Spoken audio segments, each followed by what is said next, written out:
Have you ever been in a situation where you did exactly what you thought was right to de-escalate a conflict? You stayed quiet, you stayed totally composed, only to watch the other person completely lose their mind? Yeah, it's wild.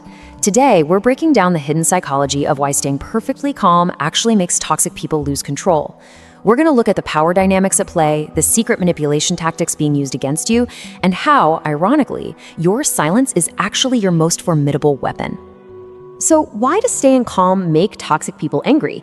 It seems entirely backward, right? I think most of us assume that if someone is raising their voice or picking a fight, staying silent and composed will naturally calm the whole tense situation down. But with toxic people, the exact opposite happens.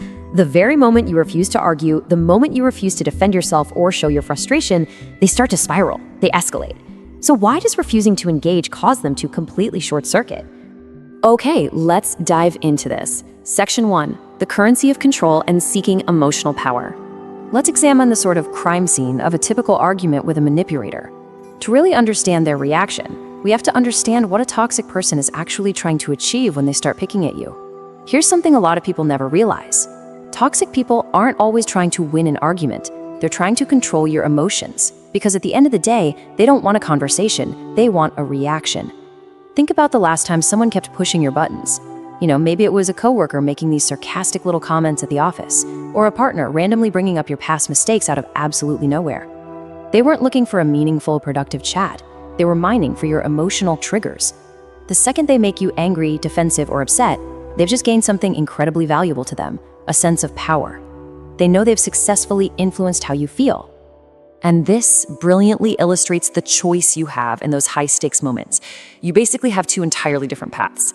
Emotionally intelligent people understand that every single response sends data to the other person. An impulsive reaction? Well, that just hands over the blueprint to your fears and weaknesses. It tells them exactly what gets under your skin. But the calm pause, that makes you a locked vault. When you stay calm, you become completely unpredictable. They can't read you anymore, and they certainly can't predict what you're going to do next. Which brings us to Section 2, the weapon of uncertainty. Now, what's really interesting about this is that denying a manipulator that emotional data is really only half the story. To fully grasp why toxic people start to panic when you stay quiet, we have to look deeper at the psychological mechanism of uncertainty. We define uncertainty here as that deeply uncomfortable feeling of losing control, when a prediction about someone's behavior suddenly disappears. See, human beings naturally try to predict how others will respond, right? A manipulator goes into a conflict having already written a whole script in their head. They expect you to argue, they expect you to cry, or they expect you to fiercely defend yourself. But when you stay calm and offer literally nothing, that expected script is destroyed. Their prediction vanishes. And for someone whose entire goal is to manipulate a situation, this intense spike of uncertainty feels exactly like losing control. Let's walk through a quick mental metaphor to really cement this concept. Imagine you're throwing a red rubber ball against a solid brick wall. Every single time you throw it, physics takes over and boom, it bounces back exactly as you expect it to. That bounce back is exactly what a toxic person is counting on when they hurl a passive-aggressive insult your way at work, or when a partner tries to pick a fight over absolutely nothing. They throw the provocation and they fully expect that emotional bounce back. Now imagine throwing that exact same ball as hard as you can, and it just gets absorbed. You get absolutely nothing in return. No bounce, no sound, nothing. That is exactly what your silence feels like to a manipulative person. They send their criticism out expecting a fight, but instead, they hit a solid, impenetrable wall of calm.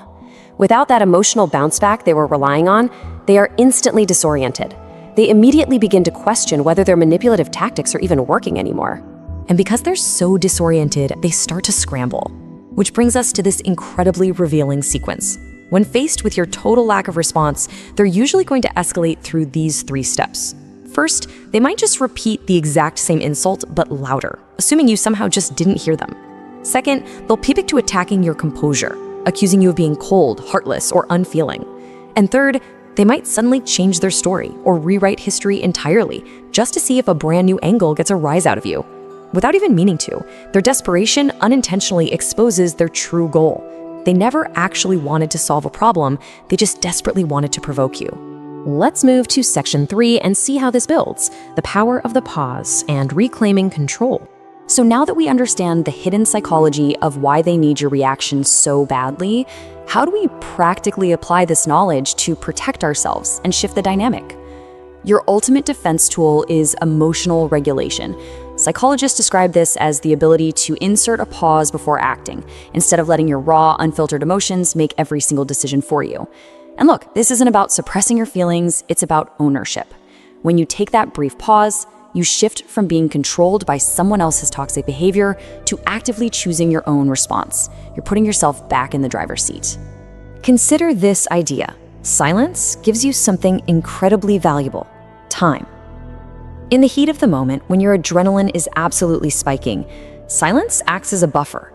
It creates that necessary space in your mind to ask yourself a really crucial question. Is this conversation actually worth my energy? Is this person trying to understand me, or are they just looking for a punching bag? That small pocket of time protects you from saying things you might regret later, and it ensures you're acting with real purpose. Now, we need to be very clear about something here. Let's look at what staying calm does not mean. Your silence is not a weakness. It does not mean you're just accepting disrespect. It definitely doesn't mean you're pretending their bad behavior didn't happen, and it certainly doesn't mean avoiding healthy, necessary conflict. You can still set very firm boundaries, you can still speak honestly, and you can absolutely walk away from a toxic dynamic. But the key difference is, you're doing all of those things from a grounded place of self-control rather than an impulsive reaction to their manipulation. Which leads us to Section 4, true emotional strength and protecting your peace. So, the crucial point as we bring all these pieces together is that true emotional strength really isn't about going to war and defeating toxic people. It's not about proving you're smarter or louder or more stubborn than they are. It is entirely about protecting your own peace. It's about looking at them and refusing to hand over the keys to your emotional state. You get to decide when, where, and how you express your feelings, strictly on your own terms. The next time someone tries to drag you down into the mud, just remember, you don't have to win the argument to win the moment. Honestly, sometimes the most powerful response is the one you actively choose not to give. Your greatest power isn't controlling other people, it's the mastery you have over yourself. Because for sure, the very second a manipulator realizes that they can no longer pull your emotional strings, all the influence they thought they had over you just evaporates. Which brings us to the end of today's deep dive, and I want to turn this directly over to you. Have you ever stayed calm while someone was actively trying to provoke you? What happened next? Did they escalate? Did they back down? Take some time to reflect on these power dynamics in your own life. Apply the power of the pause, protect your peace, and take control of the script. Thank you so much for joining me for this explainer, and I absolutely can't wait to explore our next topic with you.